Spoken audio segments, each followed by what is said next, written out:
Kumeyl kimi səhabə çaşbaş qalır. Gecə deyir, yol gedirlər əleyhissalamla. Bir yerdən bir Quran avazı səsi gəlir. Çox halla, gözəl şəkildə Quran oxuyur, Kumeylin diqqətini bu çəkir. Əleyhissalam gedir, bu dayanır, qulaq asır ona. Əleyhissalam deyir ki, Kumeyl, gəl gedək.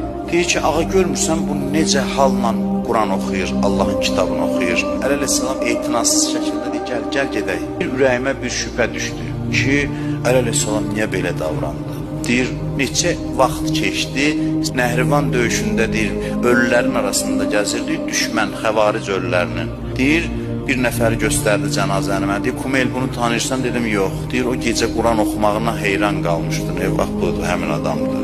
Görürsən ki, qılınc əlinə alıb mənə qarşı vuruşur. Neçə min belə abidin başına əleyhissalam qılıncdan bədənini keçirdi. İbn Abbas getdi, çaşdı qaldı, dedi ki, bunlarla vuruşmaq olar. Bunların namaz qılıb, Quran oxumaqdan başqa işi yoxdur. Bunlarla necə vuruşaq? Amma əleyhissalam dedi ki, bu fitnənin gözünü mən çıxartdım.